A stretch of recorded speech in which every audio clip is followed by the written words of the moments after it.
Caríssimos irmãos, hoje nós celebramos a memória de Santa Marta e também de São Lázaro, que aparece no martiriológio em segundo lugar. A Igreja celebra justamente a festa de Santa Marta e São Lázaro uma semana depois de Santa Maria Madalena, em recorrência daquela tradição que considera Santa Maria Madalena como a Maria de Betânia e, portanto, irmã de Santa Marta e de São Lázaro. Diz-nos a tradição que depois de que Nosso Senhor subiu aos céus e derramou o Espírito Santo sobre a Igreja, no período da perseguição, Marta, Maria e Lázaro entraram numa canoa e foram sendo conduzidos, assim, sem um destino determinado, até que eles chegaram na França, justamente na cidade de Marselha. Segundo a tradição, ali eles permaneceram durante 30 anos. São Lázaro, portanto, teria sido o primeiro bispo de Marselha. Santa Maria Madalena teria se retirado para uma gruta e Santa Marta permaneceu ali, circundando aquela região e levando a palavra de Deus para toda aquela região, inclusive juntando em torno de si algumas moças. Inclusive há uma legenda muito piedosa que diz que ela chegou à cidade de Provença, um lugarejo chamado Tarascon. E lá havia uma fera que colocava toda a cidade em apuros. E ela, então, teria tirado o cinto da sua cintura, se aproximado daquela fera, e colocado o cinto em torno da sua cabeça e levado a fera mansamente até a cidade onde os homens a mataram. E por isso, justamente, essa fera recebeu o nome de Tarrasca e aparece nas imagens de Santa Marta, a chamada Tarrasca de Santa Marta, uma fera que ela teria amarrado e amansado. Os antigos, por isso, a invocavam não apenas como padroeira das donas de casa, porque no Evangelho ela recebe Nosso Senhor no meio de afazeres e fica até um pouco nervosa, como em geral as donas de casa costumam fazer quando tem que receber alguma visita um pouco trabalhosa, mas também como padroeira contra as superstições, contra os maus agouros, essas coisas todas. É muito tradicional recorrer a Santa Marta para essa finalidade. Mas nós vemos na personalidade de Santa Marta resplandecer especialmente a sua vida ativa. É interessante que a Igreja nos coloque a memória dela para celebrarmos justamente depois de Santa Maria Madalena, que representa, assim, um pouco mais a vida contemplativa. Nós temos a tendência de separar as duas coisas, e a Igreja tem a tendência de uni-las, e de mostrar que uma e outra estão como que se equilibrando mutuamente, assim como a festa de Santa Maria Madalena está na ponta de uma semana, a de Santa Marta está em outra ponta, para mostrar que nós temos de ter esse equilíbrio entre a vida contemplativa e a vida ativa. E efetivamente nós vemos isso no Evangelho. Embora Nosso Senhor tenha censurado Marta porque estava agitada com tantas coisas, enquanto que Maria, sua irmã, estava recebendo a sua palavra como uma contemplativa que está admirada aos seus pés.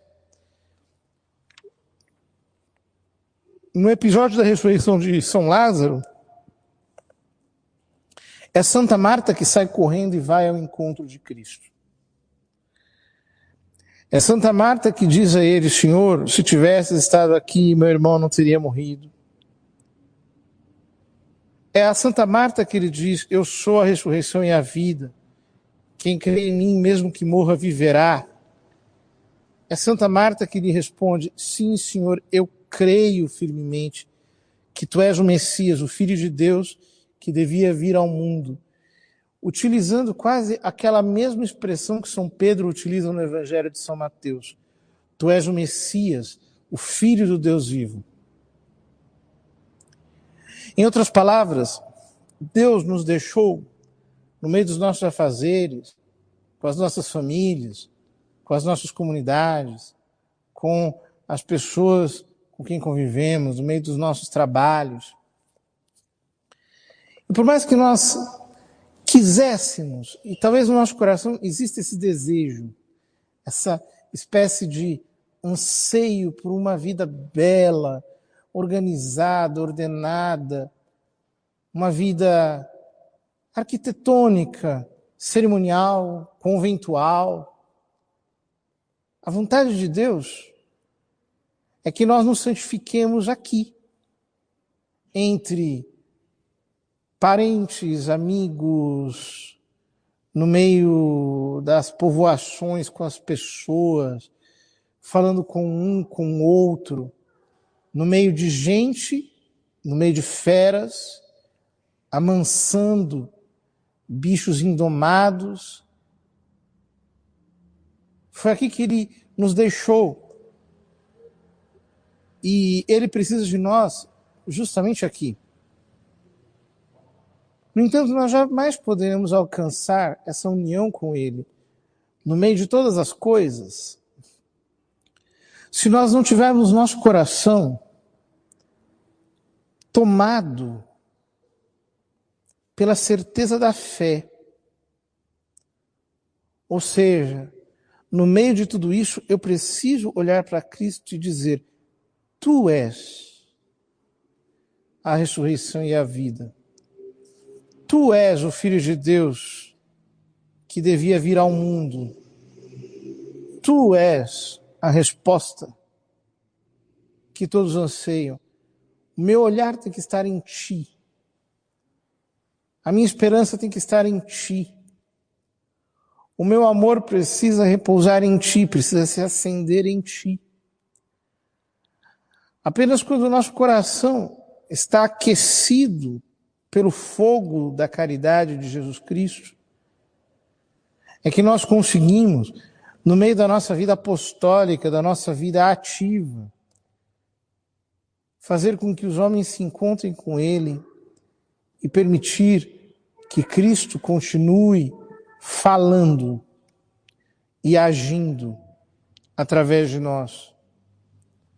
Portanto, queridos irmãos, se nós devemos amar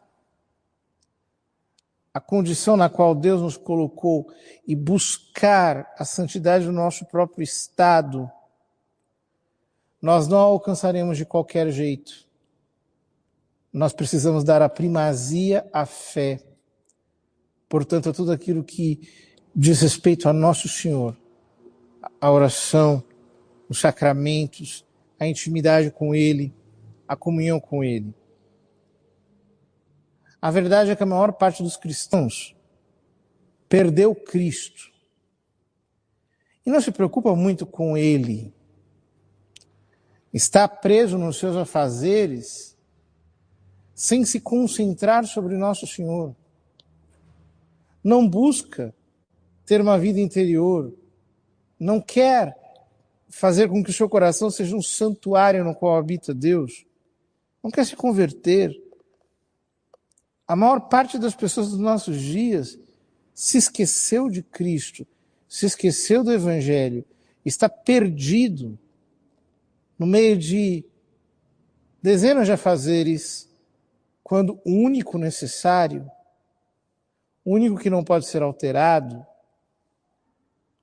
o único que é efetivamente o essencial, é Ele. Vamos pedir ao nosso Senhor a graça de, no meio de todas essas coisas, nós colocarmos em primeiro lugar o reino de Deus e a sua justiça, sabendo que tudo mais nos será acrescentado.